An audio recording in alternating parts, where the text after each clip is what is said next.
We're here in the Breitbart London HQ, and we have another guest for our viewers and our readers today, and that guest is none other than Tommy Robinson, the former leader of the English Defence League.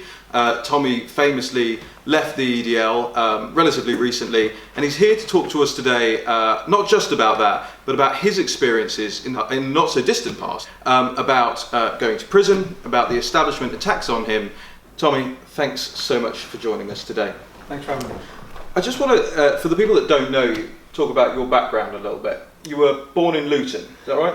Born and bred in Luton town. And it's changed quite a lot since you grew up there. It's changed hugely since I've grown up there, and I don't think people realise how much it's going to continue to change. I actually put out a statistic this morning, which is from the government's demographic projection forecast, that the Bangladeshi and Pakistani community of Luton will increase in their wards by 70 to 77% by 2030. And that's 15 years. That wouldn't be a problem. If I read that and it said the Sikh community are going to increase by 77%, I would not bat an eyelid. But what it also is going to increase, undoubtedly, is terrorism, female genital mutilation, grooming gangs, all the things that are coming out of this community. And of course, I should say it's not all Muslims, because the majority of Muslims are not doing this, but it's a problem, and it's in the community, and it's growing. And quite frankly, even since the grooming scandals come out, not much is being done to tackle it. It's interesting that you mentioned the grooming scandals. There was another case this week of 6 men, 5 of them of Muslim extraction, that had been jailed for sex offences against a young girl. The rest of the media, apart from Breitbart London, I might say, reported this as Asian men, and they wouldn't touch the fact that these people were Pakistani and Bangladeshi Muslims. Do you think that's an intentional misreporting by them? It's completely intentional, yeah. Actually, not just last week, I think there's over 30 that have just gone on trial as well up in Newcastle, and they're all Muslim men. What you find is that 90% of these men are Muslim in the street level grooming gangs, not the majority of paedophiles. The majority of paedophiles in Britain, as you'd expect in a country that's 90% white people, the majority of paedophiles are white. Yeah? But usually they have to find sick, perverted people online to share their fantasies with. This is something completely new to us as a country, where men are sharing young 12-year-old girls with their brothers, their cousins, their work colleagues. In this community, there's not the disgust and the anger that if anyone else's friend said to them, I have a 12-year-old girl, do you want to have sex with her? They'd be reported or they'd be attacked. So there's something very different about this. And the intentional use of the word Asian, do you remember the Oxford grooming ring? Yeah. Asian. No, actually 2 were North African. So why are you calling them Asian? Why are you continually doing this to slander other communities that have got nothing to do with this, and not just having nothing to do with this? In fact, these other communities are victims of it. Sikhs, Hindus, other Asian communities. And one worrying thing I've spent the last 18 months, during that last 18 months I've been to many Sikh gurdwaras, temples, many Hindu temples, watching Sikh Awareness Society, who are a Sikh organisation who have actually been trying to report on the sexual grooming of their daughters since the 1980s.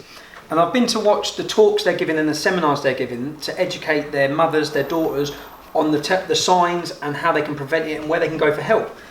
Now, at each one of these seminars, the police have been at them. And the police have started off by, for example, in the Hindu temple, started off by standing up and apologising to every mother and daughter in there about what has been allowed to happen. Yeah? And then they've gone on, and when it's come to the police have showed a DVD. Now, in the police's DVD that they used to show the grooming case, they used EastEnders. And anyone who watches EastEnders, there was a girl called Whitney who was a victim of sexual grooming, and all the men that were doing it were white. Well, that is not the epidemic that's sweeping our country, and even now they're still afraid to come out and say it how it is. And when we had the police I went away from these meetings and these seminars in Sikh temples and Hindu temples part of me thinking great about what they're doing, but then the other part of me just deflated again and thinking, white working class ignored again. No one's going to our daughters, no one's educating our mums, no one's educating our sisters. The police have not turned up in a community centre in Luton and apologised to all the mums. They've not turned up in community centres. Again, still political correctness is deterring them from reaching out to the majority of people whose daughters are victims in this and helping them to see the signs. So talking about the white working classes, the English Defence League was very much born out of mostly white working class people who were, let's say, not so happy with the status quo of the things you're talking about and more that they were seeing in their communities. And that ranges from things like mosques popping up, contrary to planning applications, grooming gangs, all that sort of thing. They were seeing a push towards Sharia law or Sharia courts and these arbitration panels all across the country. Tell us a little bit about how the English Defence League got started, because I think actually from what it became it was kind of different, wasn't it? Yeah, we started off as we had the Soldiers' Homecoming Parade, which many people remember. Soldiers were given the freedom to march through Luton, and what we saw was groups and gangs of Muslims come out to attack them, call them baby killers, call them butchers of Basra, spat in one of the soldiers' mums' faces, just an attack on our armed forces. Funny enough, calling butchers of Basra, this actual regiment were out training the Afghan army. They weren't firing bullets at them. So they were there to support the country in gaining some stability. Now, when that happened, what we found out was that 330 other Muslims were prevented at the motorway junctions from coming into Luton. So what many of us saw as 100 or so Muslims doing this, there would have been almost 500 Muslims attacking our troops that day. It would have been a complete onslaught against our armed forces, yeah, in every way. So what happened was a lot less bad than what could have happened. Now, the thing with us living in Luton, we've watched the town throughout my whole life. I've watched appeasement, and I've watched a two-tier policing system, a two-tier funding system, where we're treated second class. I've got 3 children. Yeah. If the rule of law is not being implemented equally now, when we only have 25% of our town or 30% of our town that's Muslim, what hope do my children have when we look at the demographics of an increase of 77%? So for us, it was about standing up for the troops. It was about standing up for that. It was about highlighting a lot of these issues. And the main problem was the fact that the police and the council all knew this was going to happen. They allowed it. They didn't just allow it, they facilitated it. They marched them through our town hall in order to attack our troops. So everyone was so tiptoeing around the Muslim community, they couldn't say no. Up until that point, they'd never said no to them about anything they wanted to do. And when I say, people need to realise that we've had the Jewish families trying to remember the Holocaust who were attacked and chased and had to barricade themselves inside our town hall in our town centre. 5-year-old girls screaming, crying in my town. These are all little things that have gone on throughout the years, and this was the final straw. And it was a final straw when we come together, just me, my cousin Kevin Carroll, we spoke and we said, if we don't do something about this now, then we're never going to. And the next step could be a soldier's funeral. Who knows what the next step will be for us in the town. So we decided to come out and protest. And at this time, I'll be honest with you, we were simply against that group, which was Al Mujahideen. They had many names: Muslims Against Crusades. Yeah. This same group. That's who we was against. And we held placards saying "Muslim no problem, extremist Muslim big problem." I hadn't hugely looked into the ideology of Islam at this time. It was just about this group. But what we found when we were trying to oppose this group was that the majority of Muslims come out against us. In mainstream politicians, we were slandered and called far right and racist straight away, even though many of us in Luton in the early days, because Luton's a multicultural town, many of my friends are non-white, many of our supporters were non-white. We held placards that read on our very first demonstration, "National Front, go to hell." We chased the National Front out of Luton on our first demonstration, although none of the papers wanted to report these stories. So it was about giving a voice in the town about many issues. If you look on the original placards, we had LBC Council House Buns, Luton Borough Council, because we know from people within the council that there's all backhanders going where people are jumping the housing list, and it's not us. It's going on within the Islamic community again, who are getting in positions of power on planning committees and this committee, and there's corruption going on left, right and centre. We want to highlight all of these things. And we started off the United People of Luton, and before you knew it, which obviously I used the pseudonym Tommy Robinson. I also wore a mask. There's many reasons for this, and this dates back to, which I explained in my Oxford University talk, it dates back to 2004 when again in the town we tried to have a voice against what was happening, and the end result of it was I was violently attacked and beaten. So I knew what was coming with this. But it did become a problem, the EDL. You saw it transition into something that you didn't recognise anymore, and that led to you leaving it. Is that right? I saw it. So Within the first 2 years was our real battle in the house. We had a huge battle because we were a nationalistic organisation that was flying the St George's flag, which attracted all sorts of people. I always said the EDL was for the brave and sometimes the stupid, because some of the people that come with a completely different ideology to us, and they wanted to steer this movement. Many of them, we were infiltrated by the British National Party, infiltrated us.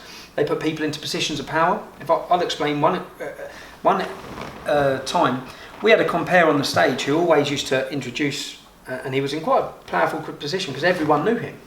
Now, he'd been in cahoots with Nick Griffin, little to my knowledge, and all of a sudden, I can remember the demonstration. It was the Walsall demonstration. In the build-up to this demonstration, we had people trying to pull this organisation everywhere. After our Walthamstow demonstration, there was a whispering campaign, and from different areas of the country, calling for me as the leader to unite with the British National Party. Now, I would never unite with the British National Party. I'm quite honest. I'm honest about anything you want to ask me. I answer honestly. I joined the British National Party in 2004. I was 21 years old. We had so many problems in the town, and I was looking online about sexual grooming because my cousin was a victim. All these different things that were angering me and frustrating me that weren't being dealt with. I looked for who was talking about them. The only people that were talking about them was the British National Party. Now, they set up a meeting in Luton. I went along, first of all, with my uncle, my cousin, to listen. I listened and thought, it's pretty much common sense politics. I didn't know much about the organisation at its time. They set up another meeting where we were to bring our friends. You know? So we come along with our friends, and when we turned up, they said, he can't come in, he can't come in, he can't come in. I said, what? These were black lads. So what do you mean they can't come in? So at 21 years old, I didn't know that non-white people couldn't join the BNP. I didn't know Nick Griffin was a Holocaust denier. I didn't know Nick Griffin supports the Ku Klux Klan. I didn't know any of the fascist backward views of Nick Griffin. I didn't know he was the ex-leader of National Front. I didn't realise any of this. I was just 21 years old, not interested in politics, just there's a problem in my town, we need to look into it. And it's from that point then, which a lot of people pull up, that I was on the leaked membership list of the BNP. Well, that leaked membership list showed 4 years worth of membership. I was membership in 1 year. I did not renew any other years. In fact, since then I've had a very negative view of them and will not tolerate them. And in Luton, after that, we would not let them use our pubs and our estates to hold their meetings, because Luton is a very diverse and multicultural town, and I love the place for that. Yeah? My problem was coming from an ideology, but that's the history of me with the BNP. I thought I'd get that out of the way. But Nick Griffin, so they were influencing people who were all calling for me to unite with the BNP. Now I was actually on a stag party, and I flew home from the stag party because I was getting so many regional organisers saying, if you're not there tomorrow, we're going to lose control of this of the movement. So I flew back, and again, this was one of the reasons I had to left the EDL. I missed my friends' parties, christenings, weddings. My whole life was taken over by the EDL. Even when I'm on my friend's stag do, I've had to leave because of the EDL. And I've come back, and I've gone to give my speech, and I already made the decision that if people would have raised their hands when I asked a question, I was leaving the EDL. And I said, I'm here today, I've had to fly back, I explained it all, anyone can dig up my speech under Tommy Robinson Walsall. So I've come back because I keep hearing that people in this organisation want us to unite with the British National Party. Now I want to let you talk because you're the people who come out the street. So I want to see a show of hands of who wants us to unite with the BNP. Not one person put their hand up. So I said, so how come I've got people in positions of power across this organisation that are calling on me to unite with the BNP if there's no groundswell support for this? I said, well, we know how, because we've been infiltrated by the BNP. So I then had to make a step again of removing people that were in positions of power. And I've removed many people throughout the 5 years that I was leading the EDL. And in fact, each time I remove them, they set up a splinter organisation. The North West Infidels only come about because I kicked them out of the EDL for their backward racist views. The South East Alliance come about. All of these groups came about because I'd had to forcibly remove them, because these were the people that were trying to sway the English Defence League. These were the people who, I can even remember in the early days, we had a group from Bolton, a very prominent group from Bolton, who were coming with us. And I remember I put Sarita, who was an Asian girl, and a black lad, James, with dreadlocks, up on stage to give a speech first. This was a Dudley demo. And I remember the leader lad coming up to me saying, what the fuck is this? I said, if you don't like what you see, you're in the wrong place, mate. Do you know what I mean? You're in the wrong place. And I had the same again, and there was continued struggles within, but it wasn't a majority. These people were a minority. And this was in the first 2 to 3 years. The same with some people who were not happy about us having a gay division. And once I heard that, I made sure the leader of the gay division spoke at every demonstration, because We are here, we as an organisation were to give a voice to every person and community that is falling victim to Islamofascism. Now that includes everyone that's becoming victim. That includes the gay community, it includes the Sikh community, Hindu community, it especially includes the Jewish community. And that's what we're here for, nothing else. We were not here to talk about, I know this is a big talking point now, is immigration, but I never touched on immigration. In my whole 5 years or 6 years of the English Defence League, people wanted us to start talking about this. I said, we are a single issue movement and we talk about what is going to be the biggest problem to this country. When it comes to immigration, I'm not entirely against immigration, and I never have been. And I've always said that. I think it should be controlled, but I don't think that everyone I know are the sons of immigrants. Everyone I know. I'm against Islamic immigration, and I'm against it only until a point where Islam does evolve, or we solve all these issues, we solve all these problems, and then maybe we can reevaluate it. But I don't think we should be adding to a problem which we already can't solve. What is your take then on the situation now, that is the debate that's raging, I'd say here, but they only came back to Parliament this week, that's been raging in the media about the Syrian refugees, and of course, we have to say it, most of them aren't refugees, most of them are economic migrants. You haven't spoken at great length about immigration, but surely you've got a viewpoint on this. Of course, now with what's happening, this is an invasion. With what we're seeing, look, first and foremost, I speak from experience because I had a friend who became a good friend of mine who was one of the first Bosnian refugees to come into Britain. He was welcomed at Luton Airport and he was brought into a family's house in my road, and I've seen a success story of him. Yeah, he's been brought up not in the mosque, not in a predominantly Muslim community. He's turned out a great lad. Yeah, and he's worked, and so's his sister. He didn't come here with 100 men. Yeah, he come here with his little sister and his mum. His father had been killed. Yeah, that's a refugee. That is a refugee who deserves and needs help. I don't think that right now Britain is the place to help every Muslim refugee coming out of Syria. I think we should have set up a safety buffer zone a long time ago. NATO should be going in and doing it. There should be a buffer zone on the border of Turkey where every refugee that needs sanctuary and needs safety and needs food and shelter is given it. And I think we should play a leading role in the world in doing that. Yeah? I don't think we're solving any problems by telling everyone they can come into our country, because what you're actually doing is encouraging all these people to make this treacherous and dangerous journey, and they're dying, they're suffocating, and that's not our fault, that's our leaders' fault for who are telling them, come on over. We should be going out there making sure they're safe. The problem you've got now is playing on people's heartstrings. The picture of this young child, who I've read reports saying he only knew fear. Well, he actually lived in Turkey for years in a safe house, and his dad had a job. So his father was an economic migrant, again coming for a better life. Now, we can't blame them for coming for a better life, because of course they want to come for a better life. Who doesn't want a better life? But we can't save the world. We can't help the world. If we're going to help these, then what about all these kids in Africa who can't eat? They're dying because they're starving. Germany are making a decision where they say they're going to bring in 800,000. Well, you shouldn't be able to make that decision when you're part of a free movement European Union. Yeah. Because all those people are free to come to our country if they wish to. And I'm not being funny, next time I fly out the airport, I'm going to get really annoyed when they start patting me down and tell me I can't bring a bottle of water when they've got open borders of hundreds of God knows who ISIS militants running through fields into our country. Well, that's an interesting question. Does a part of you feel like ISIS might be using this great migration or invasion to get people back in this country? They are. Right. They will be.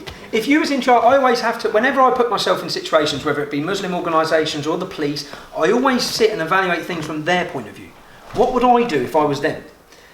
Well, I know what I'd do. Yeah. We all know what we'd do. We'd do exactly what they are doing. Yeah. Of course, we've already seen it, people sneaking in. And the problem is, we already have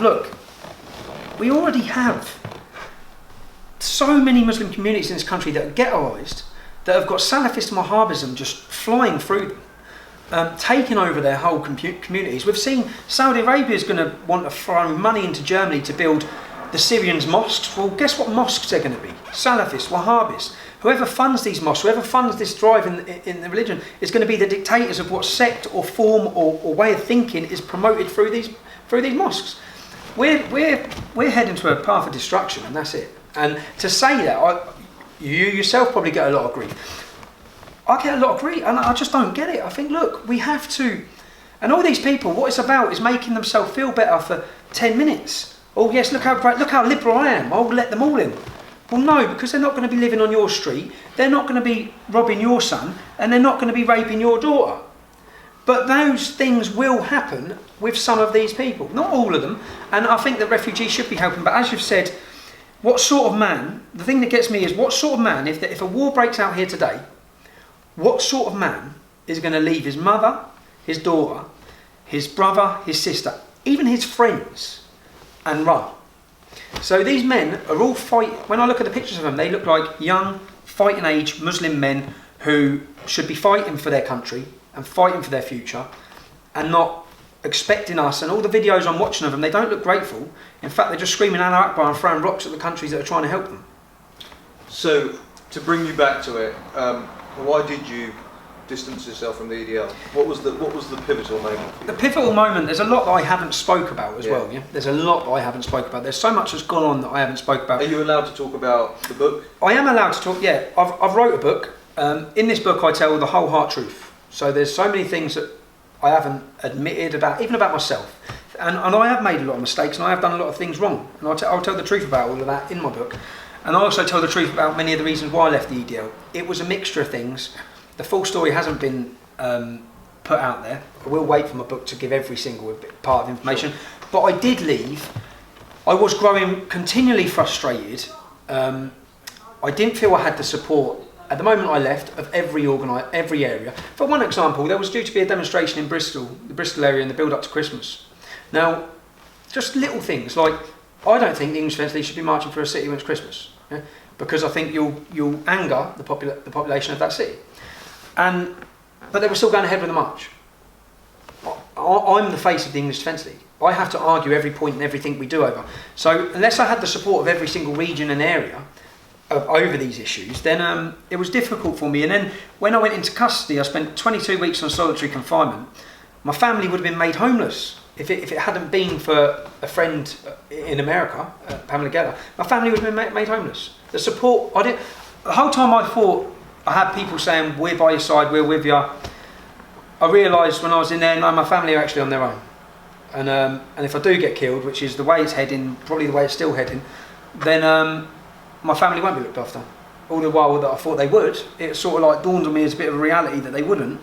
And I had a mixture of that, and then coming out of custody and seeing that these groups that I'd struggled with for the first 2 to 3 years, and to be honest, we'd got the English Defence League to a point where none of these groups would turn up. None of these real fascists would turn up. They hated us as much as we hated them. I spent 22 weeks on solitary confinement. I come out, I start going through the videos of demonstrations whilst I've been away, and I start seeing them.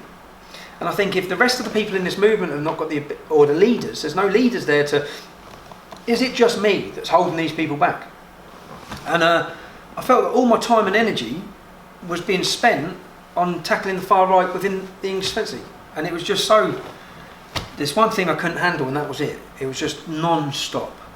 And so that coupled with a few of the other things which I talk about in the book, the situation I was in. When's the book out? It's pretty much finished, but I don't think I'll find anyone that will publish it. That's interesting. I think if there's somebody with a good capitalistic mindset, they'll realise they'll shift a lot of copies. There's a story to be told, and people. I've just wrote an opening letter to many agents to detail this, all the different little pinch of the things that happen, and say. We think we live in a world, in a country of freedom of speech. We believe that. The land of the Magna Carta that I've got tattooed on my arm, yeah? By the end of my story of what's gone on with me and the state, people realise we don't. They'll realise that it's just a myth. It's just a myth. And speaking of that, you've been arrested a great many times now. You've talked about your experiences in prison. You've talked about what you think the authorities are doing to you, and most recently you said you think that they're actually trying to have you killed because of where they're putting you in certain prisons. And there was a tape released of an interview, a police interview with yourself about a week or so ago, where you actually bring up all sorts of stunning information. Tell us a little bit about your experiences with the police and how that links to, whether or not the establishment sees you as a threat, not a physical threat necessarily, but an ideological threat? I would say that I am the enemy of the state. Simple. In fact, it's the working title I was looking at my book. I am the enemy of the state. Why? When I love my country, I love democracy, I love the rule of law, I don't want to pull the wool over anyone's eyes. Some of the things that I've landed myself in trouble for, I've deserved to land myself in trouble for. But many of the things have been to do with a campaign of blackmail and persecution. Most recently, to do with my unwillingness to cooperate with our security services. And I am under no doubt whatsoever, and it can be no other reason why, other than they want me dead. When I go into that prison, now anyone who's been in the prison system, I've been in some hostile environments throughout my life and situations, but when I got walked in, so I was due to expose my Oxford speech, which many people have watched, where I started off saying I'm not allowed to reveal the things I wanted to reveal, because I've been warned against it. Well, that speech there, I was due to give that speech at Oxford University and on the Thursday, and the Friday before, the Saturday morning, I was recalled to custody, and they said it was because of a tweet. Someone threatened to rape my mother, and I responded. They said they were looking for me, and all I responded was, "I'll be in Bedford outside probation at 11 a.m. tomorrow. Meet me there." Don't come looking at my mum's house, because I don't want you to come rape her. Funny enough, I'd rather I deal with you vent your frustration, your violence at me, because continually I've given the police time after time. Anyone who follows me on Twitter will see the threats and the disgusting things which are said about my family. Not one arrest ever. No one ever arrested for violently attacking me ever, even though it's continually on camera. Yeah, we've seen all the time. And no one ever gets arrested or prosecuted. Well, I was due to reveal many things, like for example, many people think I went to jail for mortgage fraud. They think that was the reason. Well, when I was released from jail on licence, my number one condition was not to have any contact with the English Defence League or any supporter, indirectly or directly. What that can possibly have to do with a mortgage fraud charge, that just proves that this case was politically motivated. That was so bad at the time that I had a friend who died, and there was a funeral, and I contacted probation and said I want to go to the funeral, but there will be members of the English Defence League there. Well, don't go then, because you'll be recalled to prison. So this was a control order, rather a control order about what I could or couldn't do. So when I was due to speak at Oxford University, I was going to reveal about this. I was going to reveal about approaches made to me when I was in custody by security services. I was going to reveal what happened when I refused, all these other things and arrests that no one even knows about yet, that the police put on me to try and get me in a position to work with them. And because I was going to reveal about that, I got in from swimming with my children on a Saturday morning, and bang, there's the police. And one thing I will say, you say give my view on the police. I can't speak highly enough of every individual officer that I've ever dealt with, even when I've been arrested. So these officers that come to my house to bring me back to prison could not have been more decent and nice men, but they're being used. They were apologetic. Funny enough, the amount of police I have that are apologetic. I was out on a meal with my wife. I went in the toilet of the restaurant, and someone followed me in and said, "I've just come in to shake your hand and apologise for what's been going on. I'm a Bedfordshire police officer." So many times when they come and arrested my wife and took my wife away on trumped up charges that were never brought, when she was pregnant, the officer who said, he said, "I'm sorry, Stephen, we're taking your wife, I'm so sorry." And it's just like, so continually, my problem's not with the police officers, because they've been sound. But these police officers have come to take me to Bedford prison. I get walked into Bedford prison, I know the receptionist, I looked at the receptionist officer, I said, "Have you got a brother called Mark?" And because I knew his face straight away, he said, "Yeah, I have." I said, "I know your brother." He goes, "I know you do." Yeah. I said, "All right." And then, so he's going through and he's saying, "We'll try and look after you here, make sure you're all right." I said, "All right, sound." I said, "So tell me on which wing and they're the most," and he's looking through, most Muslims are on this wing. It turned out the most Muslims were on A wing, and the most that are doing the longer sentences, 15 years, 20 years, the most that will easily want to kill you. So then he's gone up and he's come back down and he said, "I don't know how to tell you this." I said, "What?" He goes, "You're getting put on A wing. Not even on induction wing where you're meant to go when you get to a jail. You're going straight onto A wing." I said, "Give me a pen and paper." I wrote 6 pages out to give. I said, "I want you to bring that back up to the governor and show him what that says. It said basically that I've had Osman warnings, terrorist target for Al-Shabaab, all these different groups want to kill me. I know many of the Muslims that are on A-Wing from Luton, they're heavily involved in the gangs. I said, I'm going to get killed basically if you put me on A-Wing. Yeah? Come back down, you're going on A-Wing. So I was like, and when I say I've walked into some bad situations, when I walked onto that wing, the whole place is cheering. It's like, and I'm like, how is So this? it was like Christmas for them, but it wasn't like How Christmas. is this for me, it beat going in the middle end. I said, how is this happening? How is this being allowed to happen? And lo and behold, this was at 10 to 12, and so I got looked straight up, and I've come straight out of my cell at 5 past 12 when it's lunch, and within seconds it's on, and I'm rolling around fighting. Luckily, it kicked off, and I was rolling around fighting in the canteen, because what would have happened is these gangs would have been able to get me in my cell, and I wouldn't be here. Right. So I escaped that, yeah. And the same within Wood Hill, which if I'm charged with this recent arrest, I will summons the prison officers to come and give evidence. So I landed in Wood Hill, which is a maximum security prison, which houses the country's most feared terrorists. I was in for the crime of a mortgage fraud, which should send me to an open prison. Right. And on the first day, my cell door opened, and it was a prison officer who said, "Whatever you do not leave this cell. Your life depends on it." And he shook my hand. He was an ex-Royal Marine Commando. He said, "I'm telling you now, your life depends on it. Don't leave." I said, "All right." And then he's gone. 20 minutes later, the same officer opened the door with 2 other officers. He said, "Come on, you're going B-Wing." I said, "I'm not going anywhere, mate. I'm not going anywhere."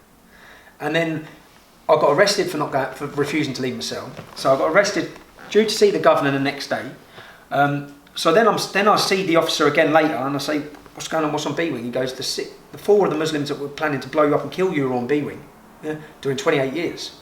He said, "There's some 7, look at me, I'm only a little lad anyway. There's some 7'2" Muslim on a double life strike he goes, "Mate, it would have been corporate manslaughter, but that's too late for you. You were getting set up to be killed." Yeah? And this is a prison officer telling me. So then I'm thinking, how I want to know who's made. I've got the name. I'm putting it in my book of the woman that made the decision to put me on there. So someone's pulling her strings. So then I've refused to leave my cell, and then my solicitor comes to see me. So I see my solicitor, and straight after seeing my solicitor, I get walked out. They open this waiting room. I look in. I see the big beards. They lock me in the room. I've got only good thing is I've come out of it with some nice teeth. I end up losing. My teeth get smashed in. My eye gets closed, my head gets glued up. I said, how, in a system that's supposed to have a duty of care for their prisoners, is this happening? How when, I don't know how, not just I've survived it, but my family have survived it on the out, because my mother's writing to Chris Grayling, and they're all panicking, going to see their MP, saying, look, he's going to get killed. And it's not hard for them on this most recent sentence. So what's all the things that have gone on, I'm within no doubt that strings are being pulled to put my life in danger. There can be no other explanation for it, because this is not standard protocol or procedure for a prison for someone of the high profile of me, who they know. That in Wood Hill, for example, yeah. In 2012, when I'd done 22 weeks on solitary confinement, to move me from A to B, because they moved me to Wood Hill again for 4 weeks then, to move me from A to B, they shut the whole prison. When I had my family come and visit, I felt like Hannibal Lecter. I had my own visiting room, an entire room with just me, because they knew the threat against me was so high. Then I come back to the jail just 12 months later, and they're going to put me on the wing with Muslims that are in there doing 28 years who are caught with guns, bombs and swords on the way to kill us. So there's been a shift, there's been a change of tactic on the way they deal with me and the reason behind closed doors. And I'm within no doubt, even this most recent one, which you listened to my interview tape, where I was put in Peterborough, I asked them to isolate me, I asked them to segregate me, they refused. I was going to get attacked with boiling water and sugar, which you just have to Google what that does to your face. I would have no face left. I'm in that, and then when I react, I feel like it's entrapment, because I have hit a Somalian in that prison. I have hit him because I like my face. I don't want to be explaining to my kids again, which I've had to do so many times, even 4 days before Christmas the last time, why my face is rearranged and make up lies to them. So you mentioned at the beginning of this interview that you felt like some of the stuff you've done, you have deserved the comeback from. What are your biggest life regrets so far? Yeah, and the things when I say I have deserved the comeback, Not many of them actually relate to my time with EDL. So a lot of the things I'd say I done wrong were before the English Defence League. But even that's interesting. I mean, for people to get a better idea of who you are as a person, would you be willing to talk about that stuff? Yeah, I do. I do fully talk about that in my book that I've wrote. I say that, look, up until the age of 21, I'd never ever been in trouble with the police. I was an aircraft engineer, done my apprenticeship. Growing up in Luton, I'd kept all my friends. Many of my friends were getting in a lot of trouble, but I used to always step back, yeah, in all sorts of to do with anything from a young age. And then I went to jail at the age of 21, and I lost my career. And when I come out at the age of 21, I was an angry young man. So, and I didn't have career prospects. I didn't have. So I felt like I've been put into a system that I should be taken out of. And as a prisoner, and I went to jail. I went to jail for an assault on an off-duty police officer, who I was. And I'll tell you the truth now, if you want to hear the story of it. Okay, I was arguing with which is now my wife. This is going back to 2000 and. God, what was I when I was? Well, it's 11 years ago. I'm arguing with my wife, and this man comes out. I didn't see him come out of his house, but he's there. Yeah? And he's an armed response police officer. And he even says this in court. Because I was shouting and raring with my wife, he runs. She walked one way, I walked after, and he says he rugby tackled me to the floor. Yeah, right. Well, that's his perspective. Yeah, he misread the situation. He's rugby tackled me to the floor. Now, from my point of view, you rugby tackled me to the floor, I'm going to beat you up. That's what. And I was at that. And I was 21, and it was 3 o'clock in the morning. I had a few beers, and I did beat him up. And even the judge accepted that everything in court, I acted in self-defence until I overstepped the mark of self-defence, which I admit I did, and it ended with him on the floor. And that was my first ever offence, and I got 12 months custody for it. So I come out at that age, and then I was out of my career, and I was out of having to stay out of trouble, really, and I didn't like the system. I didn't appreciate. I didn't think it was right what happened to me, and then I had a few crazy years. It seems to me that you seem to have shed this anger now. You seem to be a lot more. I'd shed that anger by the time I started the English Defence League. Remember, the man you are when you're 21 is a very different man to you are when you're 33. Yeah? So by the time I started the English Defence League, I'd built up 2 successful businesses. I had 7 properties. I was in a whole different place to I was when I was at 21, 22 for those few years. And I've become successful. And then the English Defence League started. And when you say are there regrets I have, like, I can't regret enough the effect that it's all had on my mother, my wife, my children even. That I regret. Do I regret doing it? No, not at all. Not one bit of me. I regret the effect it's had, and I say, at the time I left the English Defence League, I thought my mother only had a few months to live.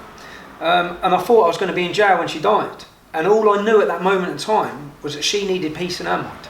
So, because she's had no peace for 5 years. So all she had was worry about what the heck, what's going to. And I know it as a father now. I look at my kids. If this was my son doing this, God, I'd be pulling my hair out. So I regret that. Do I regret forming the English Defence League? No, I don't. Do I regret? There's one thing I do regret. It sort of gave birth to many groups on the far right which have rose and that were sort of died a death. It sort of ignited the whole debate, didn't it? But do I regret giving a voice to people who were fearful of what was happening? No, I don't. Do I regret raising issues on sexual grooming of our daughters? No, I don't. Not at all. And actually, if you draw a graph and say, many people will say, what have EDL, what have you accomplished? Yeah? Well, you haven't accomplished anything. Well, actually, if you draw a graph from the formation of the English Defence League and you show the arrest for sexual grooming, 6 months into the English Defence League, once thousands of brave people were taken to the streets, the police pulled their finger out, and they hadn't done for decades. So we may well be sitting here now not even knowing about sexual grooming if we hadn't seen the formation of the English Defence League. And many other things. And as well with it, I think it educated a lot of people, which is one thing I take out of it. It educated a lot of people of the difference of many of our minorities as well. because I've grown, my level of respect and understanding for other minorities, Jewish, Sikh, Hindu, has grown hugely.